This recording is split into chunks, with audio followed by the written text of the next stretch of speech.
बिस्मिल्लाहिर्रहमानिर्रहीम। अस्सलाम वालेकुम। आप देख रहे हैं यूट्यूब चैनल आम सी बातें। तहरीक लब्बैक और अल्लामा साद हुसैन रिजवी को करोड़ों की ऑफर, रियासत मदीना के दावेदारों का असल चेहरा। इस वीडियो में हम इसी के मुतालिक बात करेंगे।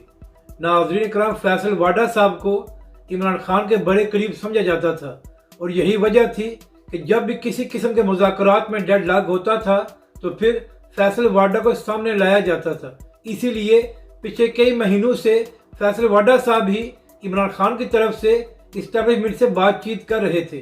तो नाज़रीन कराम, जब फ्रांस के मामले पर तहरीक लब्बैक और इमरान खान की हुकूमत के दरमियान डेडलॉक पैदा हो गया था तो उस वक्त भी फैसल वाडा ही तहरीक लब्बैक पाकिस्तान से मुज़ाकरात करने आए थे और तहरीक लब्बैक की जानिब से डॉक्टर शफीक अमीनी साहब मुज़ाकराती टीम को हेड कर रहे थे। तो नाज़रीन कराम, चंद दिन पहले डॉक्टर शफीक अमीनी साहब कराची तशरीफ लेकर गए हुए थे। तो वहां पर खिताब करते हुए डॉक्टर शफीक अमीनी साहब ने कहा कि फैसल वाडा साहब हमारे पास आए और हमसे कहने लगे कि हम आपको करोड़ों रुपए की इमदाद देंगे और इसके अलावा आपको पूरी दुनिया में भेजा जाएगा ताकि आप दीन का काम कर सकें, मगर शर्त यह है कि आप लोग फ्रांस के मामले से पीछे हट जाएं।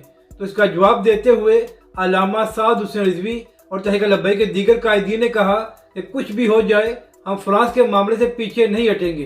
तो नाज़रीन कराम, इन्हीं मुज़ाकरात के बाद अल्लामा साद हुसैन रिजवी को गिरफ्तार किया गया था और फिर जो कुछ तहरीक लब्बैक के साथ हुआ वो आपके सामने है। यानी कि रियासत मदीना के दावेदारों का असल चेहरा ये है कि वो तहरीक लब्बैक पाकिस्तान को लालच दे रहे थे कि आप इमदाद ले लें और अपने मौक़िफ़ से पीछे हट जाएं, मगर तहरीक लब्बैक पाकिस्तान और अल्लामा साद हुसैन रिजवी ने साफ जवाब दे दिया कि हम कभी भी अपने मौक़िफ़ से पीछे नहीं हट सकते।